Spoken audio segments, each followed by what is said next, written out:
Part 4, Section 19.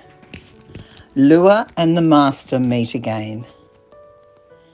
Abdu'l-Baha had been in America less than a month when he took one of the most historic actions of his entire journey.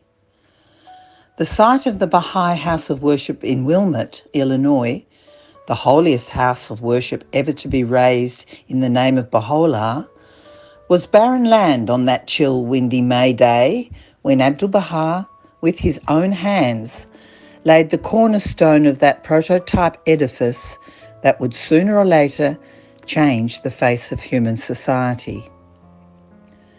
The Baha'is of America were gathered at a convention in Chicago just preceding that great event.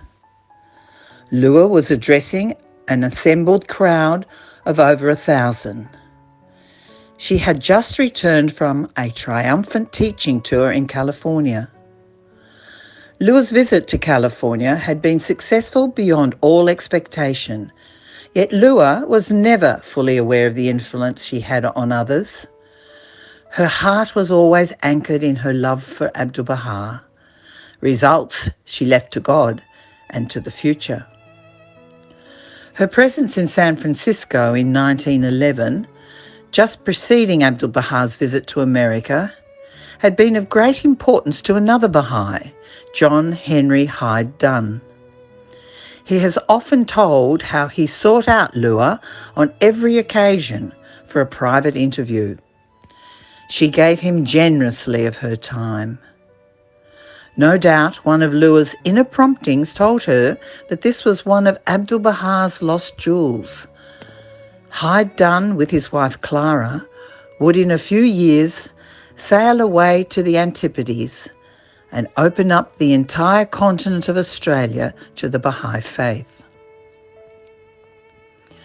John David Bosch, who with his wife Louise pioneered to Tahiti and opened those South Pacific islands to the cause of God, also made a gift of his beautiful Gainesville, California property to the faith. It became one of the first and most influential of the Baha'i summer schools. It continues to function on an ever-expanding scale even until today. Mr. Bosch has himself explained that it was the visit of Lua which inspired him to write to Abdu'l-Baha and offer his land for the benefit of the teachings of Baha'u'llah. These were a few of the teaching victories that Lua, the mother teacher of the West, unwittingly brought to Chicago on that historic occasion to lay at the feet of her beloved master, Abdu'l-Baha. At the exact moment that this herald of the cause was addressing her fellow Baha'is in Chicago, the exciting news was announced that Abdu'l-Baha had arrived at the convention.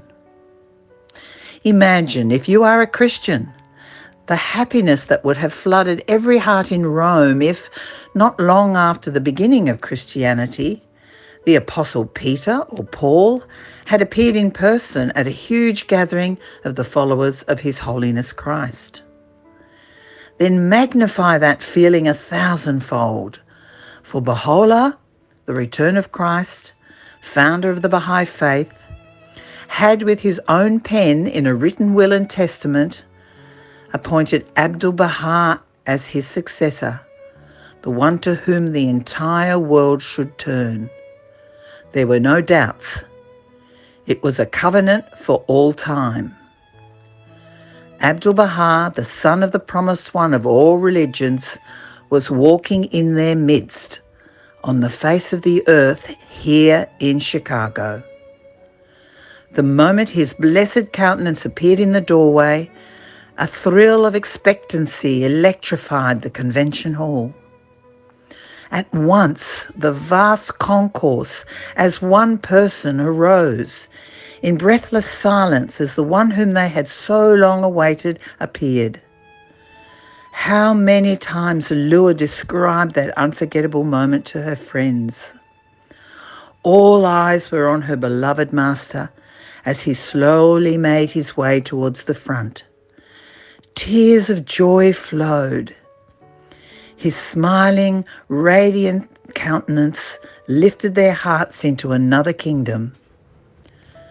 That reverent hush was broken only by the soft whispered prayers of gratitude and thanksgiving, and here and there a sob, torn from the depths of hearts which had longed so earnestly to witness this moment, but despaired of ever living to see it. But it was true. He was here among them, Abdu'l-Baha, the Master, the mystery of God, the Son of Baha'u'llah. They knew that such a moment would never come to them again. No other Baha'i convention in the glorious future history of his father's faith would ever share the presence of Abdu'l-Baha, the centre of Baha'u'llah's mighty covenant with mankind. It was indeed a moment unique, precious, history-making. At long last, Abdu'l-Baha faced his dearly loved followers in the West and spoke words of encouragement and inspiration. He told them about the great significance of the temple, whose foundation stone was to be placed the following day. Abdu'l-Baha told them that this edifice was founded for the unification of mankind. It is doubtful if many were able to take in his words until they read them later.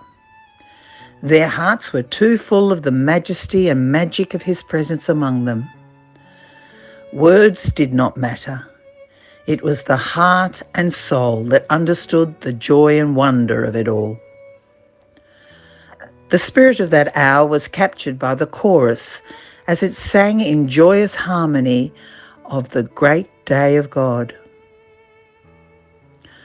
The following day, Baha'is from all over America gathered in Wilmot on the site of the future temple, a temple which would be the most holy house of worship ever to be raised in the name of Baha'u'llah.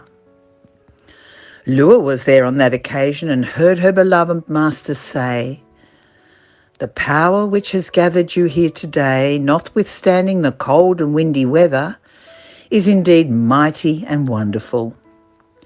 It is the power of God, the divine favour of Baha'u'llah, which has drawn you together." Abdu'l-Baha predicted that out of this temple, thousands of other temples would be born in all parts of the world, but that this house of worship would be the mother of them all. It marks, he has written, the inception of the kingdom of God on earth. What a blessing for Lua and that relatively small group of Baha'is to be present on that memorable occasion with Abdu'l-Baha, to see and participate in the very earliest beginnings of the Christ-promised kingdom of God on earth.